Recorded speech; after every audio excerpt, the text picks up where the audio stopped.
আসসালামু আলাইকুম। The straight line বা সরল রেখা এই চ্যাপ্টারের উপর আমি আজকে ৩ নম্বর ক্লাস নিব।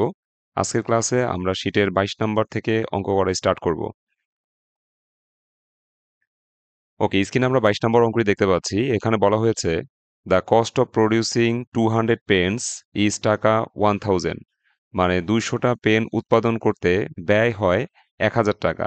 তাহলে এই যে ২০০ টা পেন, এটা হচ্ছে x1 এর মান, আর এই যে ১,০০০ টাকা ব্যয় হয়, এটা হচ্ছে y1 এর মান। তো আমরা প্রথমেই ফাইন্ড আউট করে ফেলবো যে আমাদের উৎপাদনের পরিমাণ প্রথম যেটা দেওয়া আছে সেটা হচ্ছে ২০০ টা পেন। দ্যাটস মিন x1 এর মান হচ্ছে ২০০। আর প্রথম যে কস্ট সেটা হচ্ছে ১,০০০ টাকা। দ্যাটস মিন y1 হচ্ছে ১,০০০ টাকা।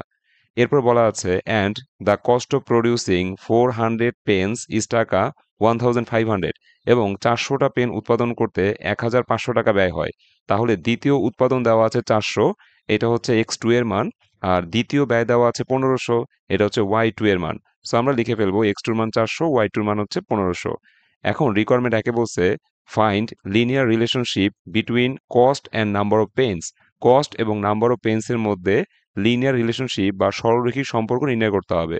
এরপর রিকোয়ারমেন্ট 2 তে বলছে, what number of Pence must be produced and sold at টাকা 5 পার পেন।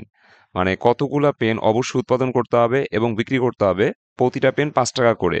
সো দ্যাট যাতে দেয়ার is neither profit nor loss, যাতে লাভও না হয় লসও না হয়। দ্যাটস মিন আমার চালানটা ফিরে পাই, অর্থাৎ ব্রেক ইভেন পয়েন্টে থাকতে পারি। হ্যাঁ, কত ইউনিট উৎপাদন করলে এবং ৫ টাকা করে বিক্রি করলে আমার প্রফিটও হবে না, লসও হবে না, অর্থাৎ আমি ব্রেক ইভেন পয়েন্টে থাকবো। সেই ইউনিটটা আমাকে নির্ণয় করতে হবে। আর রিকোয়ারমেন্ট ৩ এ বলেছে, what should be the selling price of a pen. একটা পেনের সেলিং প্রাইস কত? একটা পেনের সেলিং প্রাইস কত? এটা আমাকে বের করতে হবে। অর্থাৎ পি এর মান আমরা নির্ণয় করব। ইফ 600 পেনস আর প্রডিউস, যদি ৬০০টা পেন উৎপাদন করা হয়, and sold with a profit of টাকা 400, এবং যদি ৪০০ টাকা প্রফিটে এই ৬০০টা পেন বিক্রি করা হয়, সেক্ষেত্রে আমার সেলিং প্রাইস পার পেন অথবা selling price of a pen কত, সেটা আমাকে নির্ণয় করতে হবে। তো এই হচ্ছে আমাদের পুরো অঙ্ক। আমরা প্রথমে লিনিয়ার রিলেশনশিপটা করে ফেলি। লেট দিয়ে লিখলাম X equal to number of pens and Y equal to cost. তারপরে x1 y1 x2 y2 মান বসালাম, দেন লিনিয়ার রিলেশনশিপের সূত্র বসালাম। এরপর ক্যালকুলেশন করলে আমরা হচ্ছে রেজাল্ট পেয়ে যাব y equal to 5/2x plus 500। আশা করি এই ক্যালকুলেশন তোমরা নিজেরা করতে পারবে। তো আমাদের রিকোয়ারমেন্ট ১ কমপ্লিট। এরপর রিকোয়ারমেন্ট ২ এ কি বলেছে যে, what number of Pence must be produce, কতগুলা পেন অবশ্যই উৎপাদন করতে হবে, অ্যান্ড সোল্ড অ্যাট টাকা 5 পার পেন, এবং প্রতিটা পেন ৫ টাকা করে বিক্রি করতে হবে। So that there is neither profit nor loss, যাতে হ্যাঁ লাভ লস কিছুই না হয়, অর্থাৎ ব্রেক ইভেন পয়েন্টে থাকি। হ্যাঁ, তাহলে কত ইউনিট উৎপাদন করতে হবে। সো আমরা সেই ইউনিটটা নির্ণয় করব। রিকোয়ারমেন্ট 2 তে আমরা একটা হেডিং দিব যে, for neither profit nor loss, অর্থাৎ break even point. Break even point মানেই হচ্ছে রেভিনিউ ইকাল টু কস্ট। এখন এই রেভিনিউ আমরা কিভাবে পাই? প্রাইস আর কোয়ান্টিটি গুণ করলে রেভিনিউ পাওয়া যায়। সো প্রাইসকে আমরা পি ধরেছি, কোয়ান্টিটি মানে হচ্ছে এক্স, আর সমানের পর কস্ট আছে, কস্ট মানে হচ্ছে ওয়াই। এখন আমরা হচ্ছে পি এর সাথে এক্স গুণ করব। সো আমাদের পি এর মান প্রশ্নে দেওয়াই আছে ৫ টাকা, কিন্তু এক্স এর মানটা আমাদের বের করতে হবে। আর কস্ট মানে তো আমাদের সমীকরণ। সো আমরা মান বসায় দিচ্ছি যে পি মানে হচ্ছে, আমরা পি লিখলাম আপাতত, পরে ৫ বসায় দিব। আর কোয়ান্টিটি মানে হচ্ছে এক্স। সো পি গুণ এক্স সমান সমান কস্ট, কস্ট মানে হচ্ছে ওয়াই।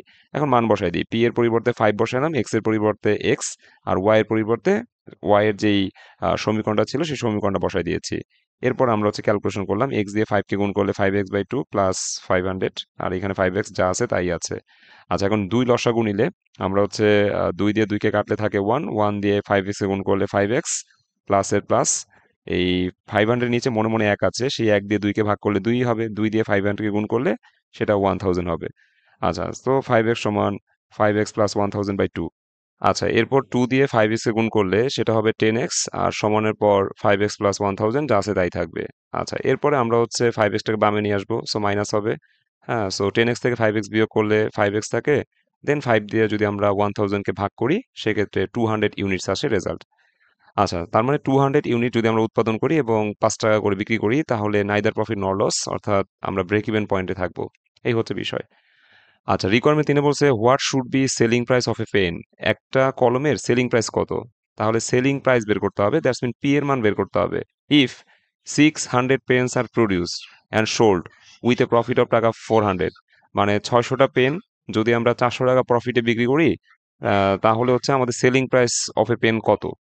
মানে 600টা পেন আমরা উৎপাদন করব এবং সেগুলো বিক্রি করব কত টাকা প্রফিটে? 400 টাকা প্রফিটে বিক্রি করব। তাহলে প্রতি পেনের সেলিং প্রাইস কত সেটা আমাকে বের করতে বলছে।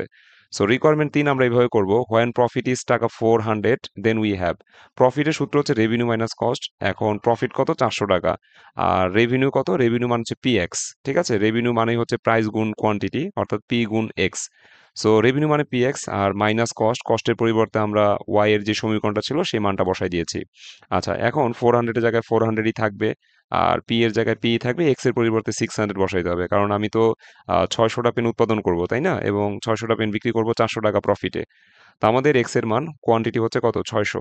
তারপরে মাইনাসের মাইনাস, এইখানে 5/2, এক্স এর পরিবর্তে 600, তারপরে প্লাস হচ্ছে 500, যা আছে তাই আমরা লিখে দিলাম। আচ্ছা, এখন যদি আমরা ক্যালকুলেশন করি, 400 পি এর সাথে 600 গুণ করলে 600 পি, মাইনাসের মাইনাস, এই 2 দিয়ে 600কে ভাগ করলে হবে হচ্ছে 300, 300 দিয়ে 5কে গুণ করলে 3 5 15, 1500 হয়। আর এখানে প্লাস 500 থাকলো। আচ্ছা, তাহলে এই দুইটার যোগফল মাইনাস 2000 করে দিলাম। দেন আমরা হচ্ছে ক্যালকুলেশন করছি, এই 2000 বামে আসলে প্লাস হয়ে যাবে। সো যোগ করলে হবে 2400 সমান 600 পি। এই 600 দিয়ে 2400কে ভাগ করলে এটা প্রাইস সমান সমান আমরা 4 টাকা পেয়ে যাচ্ছি। এই হচ্ছে আমাদের রিকোয়ারমেন্ট 3 এর অ্যান্সার। তো আশা করি রিকোয়ারমেন্ট 3 সবাই বুঝতে পেরেছো। অলমোস্ট আগের মতোই অঙ্ক ছিল, সামান্য একটু ডিফারেন্ট। আচ্ছা, এরপর 22 এর পর আমরা হচ্ছে শীটের